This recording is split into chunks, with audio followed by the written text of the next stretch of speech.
조선 후기 어느 작은 마을이 있었습니다. 마을 이름은 솔터라 했습니다. 소나무가 많아붙은 이름이었지만 그보다는 사람들이 대대로 뿌리를 내리고 살아온 곳이라는 뜻으로 더 많이 불렸습니다. 산 아래 자리한 마을은 봄이면 진달래가 흐드러지고 가을이면 감나무마다 주홍빛 열매가 가지를 휘었습니다. 넉넉하다 할 수는 없어도 가난하다 할 수도 없는 곳이었습니다. 사람들은 논을 갈고 장을 보며 소박하게 살았습니다. 그 마을에 한철이라는 사내가 살았습니다. 나이는 28. 키가 크고 어깨가 넓어 보기에는 듬직했지만 마을 사람들은 그를 바보 한철이라 불렀습니다. 나쁜 마음에서 나온 별명은 아니었습니다. 다만 그가 너무나도 순했기 때문이었습니다. 장에 나가면 상인들에게 제값보다 비싼 돈을 내고 왔고, 이웃이 빌려달라 하면 없어도 있다 하며 내어주었고, 누군가 사정을 말하면 그것이 거짓인지 참인지 따지기도 전에 먼저 고개를 끄덕였습니다. 어머니는 그런 아들이 걱정되었습니다. 한철아, 이번에도 또 속은 게냐? 속은 게 아니에요, 어머니. 그 사람 사정이 딱 하던 거려. 그 사람이 얼마 전에도 똑같은 말을 했잖니. 그래도 이번엔 진짜인 것 같았어요. 어머니는 한숨을 쉬었습니다. 아들의 따뜻한 마음은 귀했지만 그 마음이 세상에서 상처받을까봐 늘 마음이 쓰였습니다. 한철의 가장 큰 걱정은 빚이었습니다. 아버지가 돌아가시면서 남긴 빚이 있었는데 마을에서 가장 큰 돈을 가진 강복주라는 이에게 진 빚이었습니다. 강복주는 솔터에서 포목전과 곡물 창고를 함께 운영하는 사람으로 마을 사람들에게 돈을 빌려주는 일도 했습니다. 이자가 얼마인지 언제까지 갚아야 하는지 한철은 사실 잘 몰랐습니다. 장부를 보여줄 때마다 강복주가 아직 멀었소 하면 그런가 보다 했고, 이번 달도 조금 더 얹어야 하오 하면 그런가 보다 했습니다. 마을 사람들은 그것도 한철의 순함 때문이라 했습니다. 그러던 어느 봄날이었습니다. 마을 이장 박서방이 한철의 집을 찾아왔습니다. 이장은 마을 안에서 소소한 혼처를 이어주는 일도 즐겨 했는데 이날도 눈을 반짝이며 마루에 앉았습니다. 한철이, 자네 나이가 이제 28이지? 슬슬 때가 됐어. 혼처 말씀이십니까? 그렇다네. 마침 좋은 교수가 있어. 인근 고을에서 왔는데 집안은 보잘것없지만 나쁜 사람들은 아니야. 다만 이장이 말을 잠깐 멈추었습니다. 말이 좀 느리고 어수룩한 구석이 있어. 하지만 성품은 온순하다네. 한철은 잠시 생각했습니다. 성품이 온순하다는 말이 마음에 들었습니다. 자신도 그런 사람이었으니까요. 뵐 수 있겠습니까? 이장이 싱긋 웃었습니다. 며칠 후 마을 어귀 정자나무 아래에서 두 사람은 처음 얼굴을 보았습니다. 여인의 이름은 윤서라 했습니다. 나이는 25. 쪽진 머리에 옥색 저고리를 입고 있었는데 눈이 조용하고 움직임이 느렸습니다. 한철이 인사를 건네자 윤서는 천천히 고개를 숙였습니다. 말은 거의 하지 않았습니다. 이장이 이것저것 물어봐도 예 하거나 글쎄요 할 뿐이었습니다. 그 자리에 함께했던 마을 안악 몇이 집에 돌아가며 수군거렸습니다. 어머, 저 교수도 좀 어수룩하지 않아? 바보끼리 만났네, 바보끼리. 아이고, 잘 됐다. 한철이하고 딱이네. 웃음소리가 골목 사이로 흘러갔습니다. 한철은 그 웃음소리를 들었지만 신경 쓰지 않았습니다. 윤서가 대답이 느린 것도 말수가 적은 것도 그에게는 크게 다를 것이 없었습니다. 그는 그날 저녁 어머니에게 말했습니다. 눈이 맑은 사람이었어요. 어머니가 물었습니다. 그게 다냐? 그걸로 충분한 것 같아요. 어머니는 또 한숨을 쉬었지만 이번 한숨에는 걱정만 있지는 않았습니다. 혼례는 봄이 끝나갈 무렵 조촐하게 치러졌습니다. 동네 사람들이 와서 밥을 나누어 먹고 떡을 돌리고 잠시 축하 인사를 했습니다. 강복주도 얼굴을 내밀었습니다. 그는 한철의 어깨를 한 번 두드리며 말했습니다. 축하하네, 한철이. 살림 잘 꾸려. 빚은 천천히 갚아도 되니까. 그 말에 어머니의 얼굴이 굳었지만 한철은 고맙다며 고개를 숙였습니다. 혼례가 끝나고 손님들이 모두 돌아간 밤이었습니다. 방 안에 촛불 하나가 놓였습니다. 한철과 윤서 두 사람이 처음으로 단둘이 마주 앉는 밤이었습니다. 한철은 무슨 말을 해야 할지 몰라 그저 촛불을 바라보았습니다. 윤서도 조용했습니다. 잠시 침묵이 흘렀습니다. 그때였습니다. 윤서가 천천히 하지만 이번에는 아주 또렷한 목소리로 입을 열었습니다. 서방님. 한철이 고개를 들었습니다. 강복주 어른께 진 빚 사실은 다 갚은 셈입니다. 촛불이 흔들렸습니다. 한철의 손이 멈추었습니다. 그게 무슨 말이오? 윤서는 품 안에서 조심스럽게 무언가를 꺼냈습니다. 접어둔 종이었습니다. 펼치자 빼곡한 글씨들이 촛불 아래에 드러났습니다. 이 마을에서 속고 있는 사람은 서방님 한 분만이 아닙니다. 방 안은 고요했습니다. 바깥에서는 아직 혼례 뒷정리를 하는 소리가 간간히 들려왔습니다. 그릇 부딪히는 소리, 누군가 낮게 웃는 소리, 멀어지는 발걸음 소리.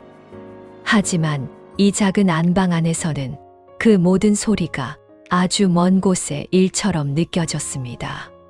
촛불 하나가 타고 있었습니다. 한철은 윤서가 내민 종이를 바라보았습니다. 빼곡하게 적힌 글씨들이 촛불 아래 흔들렸습니다. 숫자들이 있었고, 날짜들이 있었고, 이름들이 있었습니다. 강복주라는 이름도 보였습니다. 자신의 아버지 이름도 보였습니다. 이게 뭐요? 한철의 목소리는 낮았습니다. 놀람과 당혹감이 섞인 목소리였습니다. 윤서는 종이를 조심스럽게 반듯하게 펼쳐 탁자 위에 올려놓았습니다. 그리고 말했습니다. 강복주 어른의 장부입니다. 정확히는 그 장부에서 제가 옮겨 적은 것입니다. 어떻게 그걸? 이 마을에 오기 전 저는 몇 달을 이 마을 근처에 머물렀습니다. 장터에도 나가고 이웃 마을 사람들과도 이야기를 나누었습니다. 강복주 어른에게 돈을 빌린 사람들이 얼마나 되는지, 그 이자가 어떻게 계산되는지 알고 싶었습니다. 한철은 말을 잃었습니다. 윤서는 계속했습니다. 서방님 아버지께서 처음 빌리신 돈은 15냥이었습니다. 그동안 서방님이 갚으신 돈을 제가 계산해 보았더니 이미 22냥이 넘었습니다. 22냥. 원금보다 7냥이 더 많습니다. 하지만 강복주 어른의 장부에는 아직도 원금이 남아있다고 적혀 있습니다. 이자 계산 방식이 처음 약속과 다릅니다. 갚을 때마다 원금이 줄지 않고 이자에 이자가 붙는 방식으로 바뀌어 있었습니다. 언제 바뀌었는지는 기록이 없습니다. 한철은 한동안 아무 말도 하지 못했습니다. 그는 그저 탁자 위의 종이를 바라보았습니다. 글씨를 읽으려 했지만 숫자들이 눈앞에서 흩어지는 것 같았습니다. 생각이 여러 갈래로 뻗어나갔습니다. 아버지가 돌아가시던 날, 강복주가 찾아와 장부를 내밀던 날, 그 이후로 해마다 조금씩 갚아왔던 날들이 스쳐 지나갔습니다. 그는 항상 믿었습니다. 강복주가 그의 아버지와 오랫동안 알고 지낸 사이라 했으니까 설마 나쁜 사람이겠냐고 생각했습니다. 장부의 숫자를 제대로 이해하지 못하면서도 강복주가 말하는 대로 따라왔습니다. 저는 바보였군요. 그 말이 조용하게 흘러나왔습니다. 스스로를 꾸짖는 말이었습니다. 그런데 윤서가 고개를 저었습니다. 아닙니다. 단호하지는 않았습니다. 하지만 분명했습니다. 서방님은 바보가 아니십니다. 글을 제대로 배우지 못하셨고 숫자를 다루는 일이 익숙하지 않으신 것뿐입니다. 그리고 사람을 믿으셨던 것뿐입니다. 그것이 잘못은 아닙니다. 하지만 결과적으로 속으셨지요. 하지만 그건 서방님 탓이 아니라 속인 사람 탓입니다.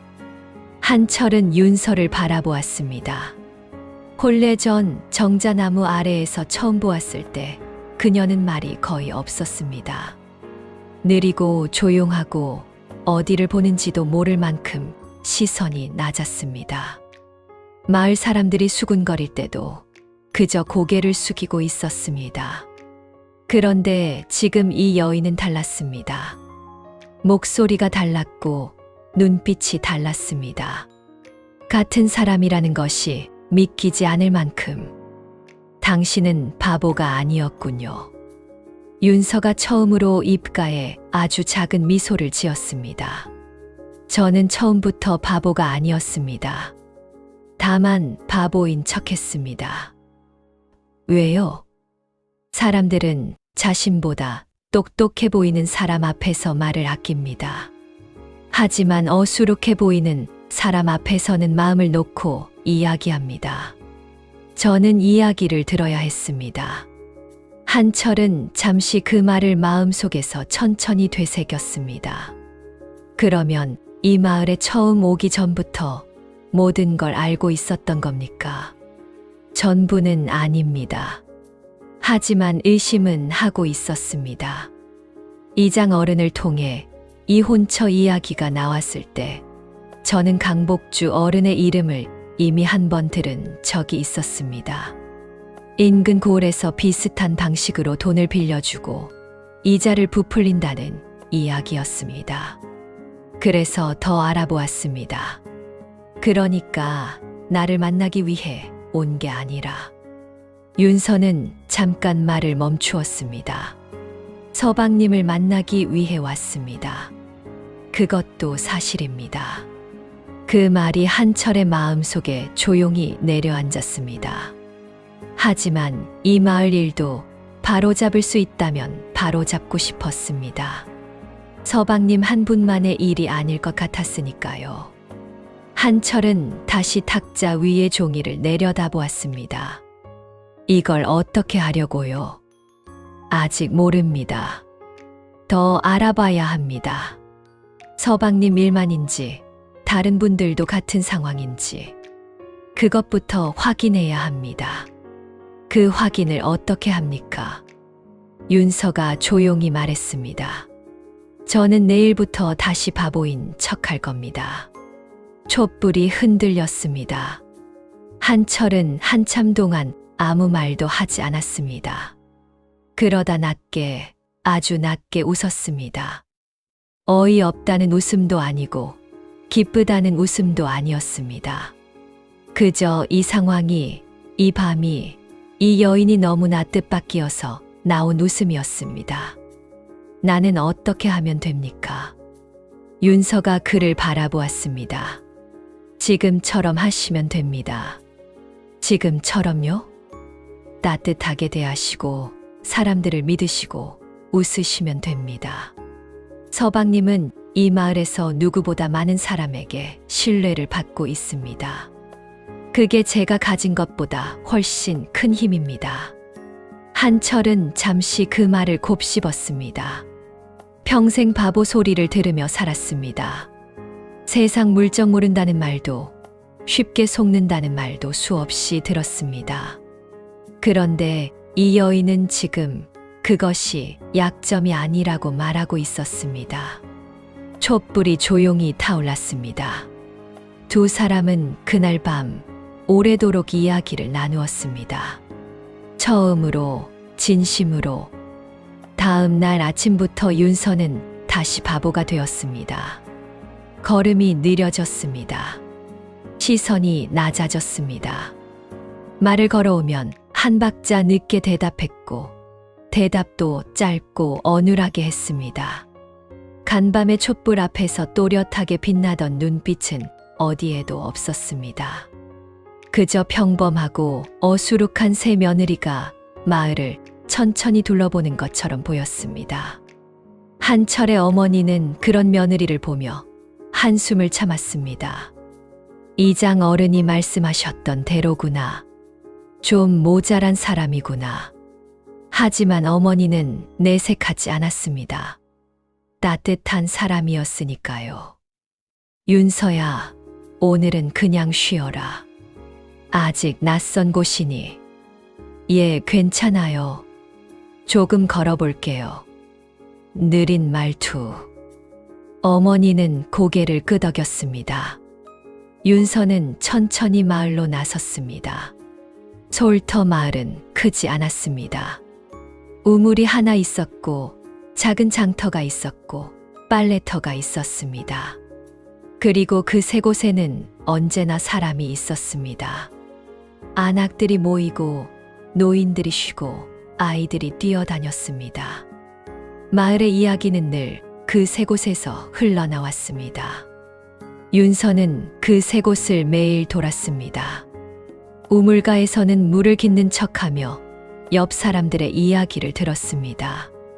빨래터에서는 빨래를 하며 안악들 사이에 조용히 앉아 있었습니다. 장터에서는 나물 한 움큼을 사면서 상인들과 짧게 이야기를 나누었습니다. 그리고 집에 돌아오면 한철이 잠든 밤 들은 것들을 작은 종이에 조심스럽게 적어두었습니다. 처음 며칠은 별다른 이야기가 없었습니다. 새 며느리가 신기한지 사람들이 윤서에게 말을 걸었지만 대부분은 그녀가 어수룩하다는 것을 확인하고는 곧 관심을 잃었습니다. 그게 윤서가 원하는 것이었습니다. 관심 밖에 놓이면 사람들은 훨씬 자연스럽게 이야기합니다. 변화는 열흘쯤 지났을 때부터였습니다. 우물가에서 이웃집 안악덕임이 한숨을 쉬며 말했습니다. 우리 영감이 또 강서방네 가서 돈 빌려왔어. 이번에도 곡식으로 갚겠다 했는데 작년에도 그 말 했다가 이자가 3배로 불었잖아. 옆에 있던 다른 안악이 혀를 찼습니다. 그 장부 믿으면 안 돼. 우리 집도 처음엔 별거 아닌 줄 알았는데 가을 되니까 이자가 갑자기 늘어나 있더라고. 어떻게 계산한 건지 물어봤더니 원래 그런 거지라잖아. 따질 수도 없어. 우리가 그를 알아야지. 한숨 소리가 우물 위로 퍼졌습니다. 윤서는 두레박을 천천히 내리며 듣고 있었습니다. 심장이 빠르게 뛰었지만 얼굴에는 아무것도 내비치지 않았습니다. 그날 저녁 윤서는 종이에 이름 2개를 적었습니다. 덕임의 남편, 이웃집 안악의 남편. 빨래터에서는 더 많은 이야기가 나왔습니다. 빨래터는 마을 아래쪽 개울가에 있었는데 여럿이 모이면 목소리가 자연스럽게 커졌습니다. 빨래 소리 때문에 조금 크게 말해야 했고 그러다 보면 마음속 이야기도 같이 흘러나왔습니다. 강서방이 이번에 내 오라버니한테도 그랬대. 봄에 씨앗값 빌렸는데 가을 수확하고 갚으러 갔더니 이자가 이미 원금만큼 불어 있었다고. 그게 말이 돼. 씨앗값 빌린 게 반년도 안 됐잖아. 근데 장부를 보여주니까 오라버니가 뭐라 못했대. 어차피 그를 모르니까 그냥 갚았지. 우리 동네만 그런 게 아니야. 윗마을 사람들도 강서방한테 빌렸다가 몇 해째 못 갚고 있다더라. 윤서는 빨랫감을 두드리며 고개만 끄덕였습니다. 속으로는 기록하고 있었습니다. 이름, 빌린 것, 갚지 못한 것, 장부가 바뀌었다는 이야기, 그를 모른다는 이야기. 장터에서는 상인 하나가 낮은 목소리로 말했습니다. 강서방이 우리한테도 이래. 포목 외상값을 계산해서 갖다 주면 다음에 또 부른다고. 계산이 다르다고. 근데 장부를 보면 분명히 다르긴 한데 어디서 어떻게 다른지를 모르겠어. 내가 계산을 잘못한 건지 그 양반이 잘못한 건지 그냥 넘어가는 게 낫지. 마을에서 저 양반 기분 거슬리면 나중에 불편해져. 상인은 씁쓸하게 웃으며 자리를 접었습니다. 윤서는 나무를 받아들고 천천히 돌아서며 생각했습니다. 이것은 한 사람의 일이 아니었습니다. 마을 전체가 같은 방식으로 오랫동안 조금씩 억울한 일을 당하고 있었습니다. 그리고 아무도 말을 못했습니다. 그를 몰라서, 따질 방법을 몰라서, 마을에서 불편해질까봐. 윤서는 걸음을 멈추고 잠시 하늘을 올려다보았습니다. 파란 하늘이었습니다. 구름이 천천히 흘렀습니다. 싸우려는 것이 아니다. 바르게 돌려놓으려는 것이다. 그 생각을 다시 한번 마음속에 새겼습니다. 한철은 윤서가 매일 나갔다 오는 것을 알고 있었습니다. 저녁이 되면 윤서는 조용히 앉아 무언가를 적었습니다. 한철이 무엇을 쓰냐고 물으면 그냥 메모입니다 라고만 했습니다. 한철은 더 묻지 않았습니다. 그녀를 믿었으니까요. 하지만 어느 날 저녁 윤서가 먼저 말을 꺼냈습니다. 서방님, 오늘 덕임 씨 남편분 이야기를 들었습니다. 한철이 고개를 들었습니다. 강복주 어른에게 곡식으로 빌렸다가 이자가 3배로 불었다고 합니다. 덕임이네가 빨래터에서도 비슷한 이야기를 들었습니다. 장터에서도요. 서방님, 이것은 저희 집만의 일이 아닌 것 같습니다. 한철의 표정이 무거워졌습니다. 그 사람들이 얼마나 됩니까? 제가 들은 것만 해도 5집이 넘습니다. 실제로는 더 많을 겁니다. 한철은 잠시 눈을 감았습니다. 그는 강복주가 자신에게만 그런다고 생각했습니다. 자신이 유독 어수룩하니까 자신만 만만하게 보인다고 생각했습니다. 그런데 그게 아니었습니다. 어떻게 해야 합니까? 윤서가 천천히 말했습니다. 아직은 더 알아야 합니다. 다만 한 가지는 알겠습니다. 뭡니까? 혼자서는 아무것도 할 수 없습니다. 마을 사람들이 함께 해야 합니다. 한철은 고개를 끄덕였습니다. 그 사람들이 믿어줄까요? 저를? 윤서가 조용히 말했습니다. 서방님은 이 마을에서 가장 오래 믿음을 쌓아온 분입니다. 바보 소리를 들으면서도 이웃을 도왔고 어려운 사람을 지나치지 않았습니다. 그 세월이 지금 쓰입니다. 촛불이 조용히 타올랐습니다. 한철은 오래도록 말이 없었습니다. 그리고 천천히 고개를 들었습니다. 알겠습니다. 당신이 하는 대로 따르겠습니다. 윤서는 고개를 숙였습니다. 그리고 밤이 깊어갈수록 종이 위에 이름들이 늘어났습니다. 때는 가을이었습니다. 벼가 익어 고개를 숙이고 감나무마다 주홍빛 열매가 가지를 휘었습니다. 솔터 마을은 겉으로 보면 여느 가을과 다를 것이 없었습니다. 아침이면 연기가 피어오르고 낮이면 아이들이 뛰어다니고 저녁이면 집집마다 불이 켜졌습니다. 하지만 그 안에서는 조용한 움직임이 있었습니다. 윤서가 마을을 돌기 시작한 지 2달이 지났습니다. 그 2달 동안 그녀가 적어 모은 종이는 작은 묶음이 되었습니다. 이름들이 있었습니다. 빌린 날짜들이 있었습니다. 원래 약속했던 이자와 실제로 청구된 이자가 나란히 적혀 있었습니다. 그 차이가 얼마인지도 적혀 있었습니다.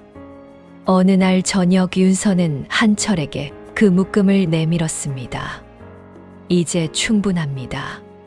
한철이 묶음을 받아들었습니다. 펼쳐보니 12집의 이름이 있었습니다. 마을 전체 가구의 절반에 가까운 수였습니다. 이 사람들을 만나야겠군요. 네. 하지만 서방님이 먼저 만나주셔야 합니다. 저는 아직 이 마을에서 낯선 사람입니다. 서방님 말은 들을 겁니다. 한철은 고개를 끄덕였습니다. 다음 날부터 한철은 마을을 돌았습니다. 평소처럼 이웃집에 들르고 장터에서 마주치면 함께 걷고 저녁 무렵 우물가에서 이야기를 나누었습니다. 하지만 이번에는 조금 달랐습니다. 한철은 이야기를 꺼냈습니다. 요즘 강복주 어른한테 빌린 돈 때문에 힘드신 분 있습니까? 처음에 사람들은 머뭇거렸습니다. 강복주는 마을에서 힘 있는 사람이었습니다. 그의 이름을 함부로 입에 올리는 것만으로도 괜히 불편해질 것 같았습니다. 하지만 한철이 먼저 말했습니다. 저희 집도 그렇습니다. 아버지 돌아가시고 제가 계속 갚았는데 원금보다 많이 갚았는데도 아직 빚이 남아있다고 합니다. 그 말에 사람들의 눈빛이 달라졌습니다. 덕임의 남편이 낮은 목소리로 말했습니다. 우리 집도 사실 이상하다 싶었어. 작년 가을에 분명히 갚았는데 봄에 또 이자가 불어있더라고. 옆에 있던 상인도 고개를 끄덕였습니다. 나도 그래. 계산이 맞지 않는다 싶었는데 장부를 보면 뭐가 뭔지 모르겠고 따지러 갔다가 괜히 사이 나빠질까봐 그냥 뒀어. 이야기가 나오기 시작하자 멈추지 않았습니다. 사흘 후 한철의 집 마당에 사람들이 모였습니다. 12집에서 온 사람들이었습니다. 남자들도 있었고 안악들도 있었습니다. 마당이 좁아 마루 위에도 섬돌 아래에도 앉았습니다. 조용했습니다. 모두들 조금 긴장한 얼굴이었습니다. 그 자리에 윤서가 나왔습니다. 처음으로 마을 사람들 앞에 서는 자리였습니다. 그동안 바보인 척하며 그들 곁에 있었지만 이제는 달라야 했습니다. 윤서는 품에서 종이 묶음을 꺼냈습니다. 이 자리에 불러주셔서 감사합니다. 제가 2달 동안 여러분의 이야기를 듣고 적어두었습니다. 먼저 그것을 말씀드리겠습니다. 사람들이 웅성거렸습니다. 어떤 이는 저 며느리가 그걸 다 했어 하는 표정으로 옆 사람을 쳐다보았습니다. 윤서는 침착하게 말을 이었습니다. 강복주 어른이 돈을 빌려줄 때 처음 약속하신 이자 방식이 있습니다. 그런데 실제로 장부에 적용된 방식은 그것과 다릅니다. 갚을 때마다 원금이 줄어야 하는데 원금은 그대로 두고 이자에 또 이자가 붙는 방식으로 계산되어 있습니다. 이것을 여러분 각각의 경우에 대입해보면 윤서는 한 집씩 이름을 불렀습니다. 덕임씨 댁은 처음 빌리신 것이 10냥 약속하신 이자로 계산하면 지금쯤 4냥 남짓이 남아야 합니다. 하지만 현재 장부에는 12냥이 남아있다고 적혀 있습니다. 덕임의 남편이 눈을 크게 떴습니다. 최서방 댁은 봄에 씨앗값으로 5냥을 빌리셨습니다. 가을 수확 후 갚으신 것이 6냥인데 이미 원금 이상을 갚으셨습니다. 하지만 아직도 2냥이 남았다고 하십니다. 최서방이 주먹을 쥐었습니다. 이름이 하나씩 불릴 때마다 마당 안이 조용해졌습니다. 조용해지는 것이 아니라 무언가가 가라앉는 것 같았습니다. 오랫동안 혼자 이상하다 생각하면서도 말하지 못했던 것들이 지금 이 자리에서 숫자가 되어 나오고 있었습니다. 한 노인이 낮게 말했습니다. 그러면 우리가 억울한 게 맞는 거요? 윤서가 대답했습니다. 맞습니다. 짧고 분명한 말이었습니다. 그날 저녁 사람들은 함께 강복주를 찾아가기로 했습니다. 싸우러 가는 것이 아니었습니다. 윤서가 신신당부했습니다. 목소리를 높이거나 감정적으로 되시면 안 됩니다. 우리에게는 숫자가 있습니다. 숫자로 이야기하면 됩니다. 그리고 우리가 원하는 것은 한 가지입니다. 바르게 계산해서 실제로 남은 빚만 갚겠다는 것입니다. 한철이 말했습니다. 그걸 들어줄까요? 처음에는 부정할 겁니다. 하지만 이 자리에 이렇게 많은 사람이 같은 이야기를 한다면 결국 들을 수밖에 없을 겁니다. 강복주의 집은 마을 한가운데 있었습니다. 기와집이었습니다. 솔터에서 기와집은 그 집 하나뿐이었습니다. 마당이 넓고 창고가 2채 있었습니다. 대문 앞에 12집에서 온 사람들이 섰을 때 강복주가 마당에서 나왔습니다. 그는 처음에 어리둥절한 표정이었습니다. 그러다 한철을 보고 그 뒤에 사람들을 보고 표정이 굳었습니다. 이게 무슨 일이요? 한철이 앞으로 나섰습니다. 강어른, 드릴 말씀이 있어서 왔습니다. 빚 이야기입니다. 빚이라면 장부대로 갚으면 되는 것 아니요. 새삼스럽게 무슨 그 장부 이야기를 하러 왔습니다. 강복주의 눈이 한철 뒤의 사람들을 훑었습니다. 그리고 그 옆에 서 있는 윤서를 보았습니다. 품에 종이 묶음을 안고 조용히 서 있는 여인을. 저 여인은 누구요? 제 아내입니다. 강복주의 표정에 무언가 스쳤습니다. 윤서가 조용히 앞으로 나왔습니다. 강복주 어른, 저는 이 마을 분들 각각의 빚과 이자를 정리해 보았습니다. 처음 약속하신 이자 방식과 실제 장부에 적용된 방식이 다릅니다. 어른께서 직접 확인해 주시겠습니까? 그녀가 종이 묶음을 펼쳐 내밀었습니다. 강복주는 처음에 받지 않았습니다. 계산이 틀린 것 아니요? 내 장부가 맞소. 어른의 장부와 제 계산을 함께 놓고 보시면 어디서 차이가 나는지 확인하실 수 있습니다. 저는 틀린 것을 말하러 온 것이 아닙니다. 다만 함께 확인하자는 것입니다. 강복주는 잠시 말이 없었습니다. 뒤에서 덕임의 남편이 말했습니다. 저도 확인하고 싶습니다. 최서방도 말했습니다. 저도요. 1명씩, 2명씩 같은 말이 이어졌습니다. 강복주의 얼굴이 천천히 굳어졌습니다. 그는 마당을 둘러보았습니다. 기와집 앞에 선 솔터 사람들의 얼굴을 하나하나 보았습니다. 화가 난 얼굴이 아니었습니다. 그저 조용하고 진지한 얼굴들이었습니다. 그것이 오히려 더 무거웠습니다. 오랜 침묵 끝에 강복주가 낮게 말했습니다. 들어오시오. 강복주의 사랑채 안에서 장부가 펼쳐졌습니다. 윤서의 계산과 강복주의 장부가 나란히 놓였습니다. 윤서는 차분하게 설명했습니다. 어디서 계산이 달라졌는지, 언제부터 이자 방식이 바뀌었는지, 각 집마다 실제로 얼마를 더 낸 것인지. 강복주는 처음에는 반박했습니다. 이자 방식은 원래 그런 것이요. 처음 빌려드릴 때 말씀하신 방식은 이것이 아닙니다.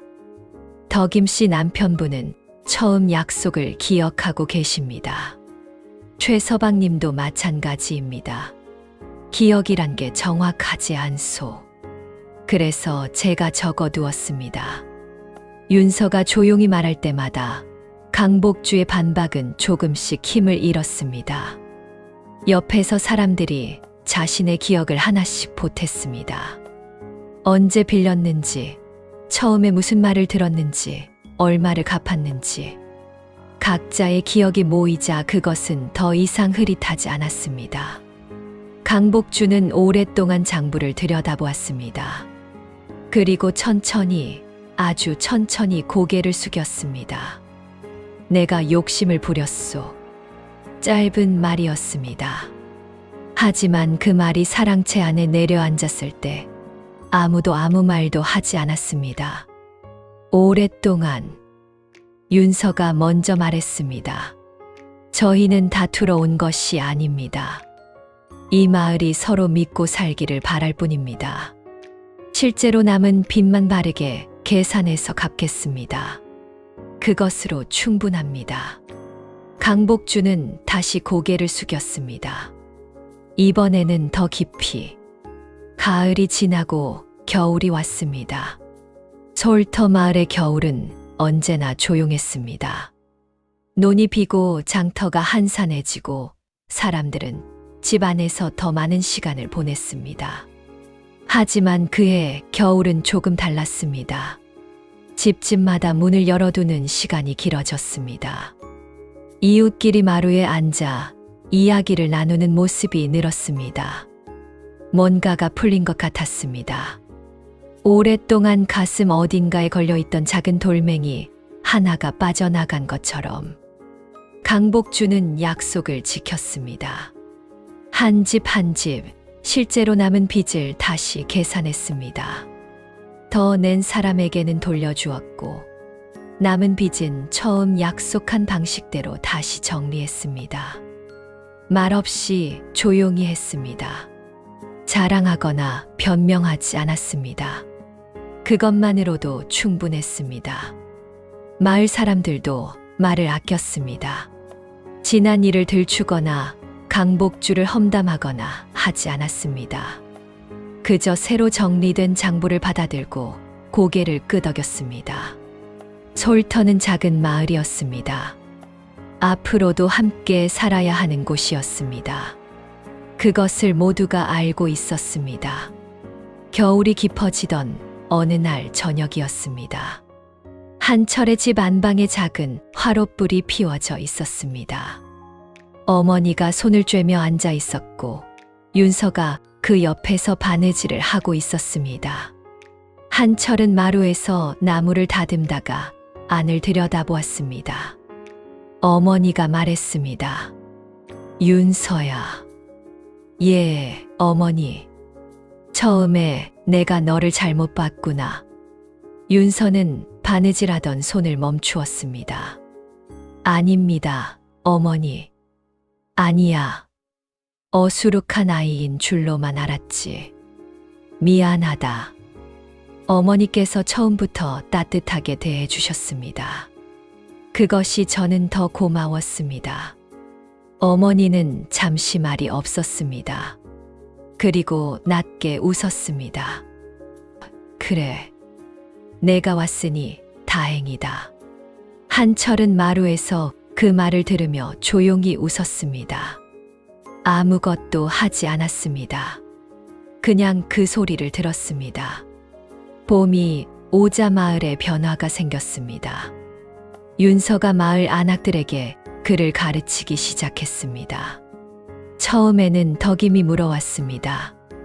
윤서 씨, 나도 장부 있는 법 좀 가르쳐 줄 수 있어요? 지난번에 보니까 숫자를 알면 많이 다르더라고. 물론입니다. 오셔요. 그 다음 날은 덕임이 이웃 안악을 데리고 왔습니다. 그 다음 날은 3시, 4시 되었습니다. 한철의 집 마루가 작은 글방이 되었습니다. 안악들이 둘러앉아 윤서가 써주는 글씨를 따라 적었습니다. 웃음소리가 났습니다. 잘못 쓰면 서로 보며 웃고 맞으면 같이 기뻐했습니다. 한철은 그 모습을 보며 마당에서 일을 했습니다. 어떤 날은 남자들도 왔습니다. 장부 있는 법을 배우고 싶다고 했습니다. 한철이 마당 한쪽에 자리를 펴주었습니다. 윤서가 가르치고 한철이 옆에서 도왔습니다. 한철은 글을 잘 알지는 못했지만 모르면 모른다고 했습니다. 그러면 다 같이 윤서에게 물었습니다. 그것이 자연스러웠습니다. 어느 날 장터에서 있었던 일입니다. 상인 하나가 거래를 마치고 영수증을 쓰다가 멈추었습니다. 옆에 있던 사람이 말했습니다. 잠깐 그 계산 다시 해봐. 내가 봐도 돼. 예전이라면 그런 말을 하지 못했을 것입니다. 괜히 의심하는 것처럼 보일까봐, 관계가 어색해질까봐. 하지만 이제는 달랐습니다. 서로 확인하는 것이 당연해졌습니다. 의심이 아니라 함께 바르게 하자는 것이었습니다. 상인도 자연스럽게 장부를 내밀었습니다. 봐봐. 맞지? 응, 맞아. 그것뿐이었습니다. 강복주도 달라졌습니다. 그해 봄부터 그는 돈을 빌려줄 때 처음 약속을 종이에 적어 2장을 만들었습니다. 한 장은 자신이 갖고 한 장은 빌리는 사람에게 주었습니다. 누가 시킨 것이 아니었습니다. 스스로 그렇게 했습니다. 마을 사람들은 그것을 보고 아무 말도 하지 않았습니다. 다만 예전보다 조금 더 자연스럽게 강복주와 인사를 나누었습니다. 여름이 되었습니다. 한철은 이장이 되었습니다. 아무도 나서지 않는 자리였는데 마을 사람들이 하나같이 한철이 어울린다고 했습니다. 바보 한철이 이장이라고. 밖에서 온 상인이 물었습니다. 마을 사람이 웃으며 말했습니다. 그 양반 바보 아니에요. 우리가 잘못 봤던 거지. 한철은 이장이 된 후에도 크게 달라지지 않았습니다. 여전히 이웃을 도왔고 어려운 사람을 지나치지 않았고 모르는 것은 모른다고 했습니다. 다만 이제는 윤서가 옆에 있었습니다. 모르는 것이 생기면 함께 생각했습니다. 가을이 다시 돌아왔습니다.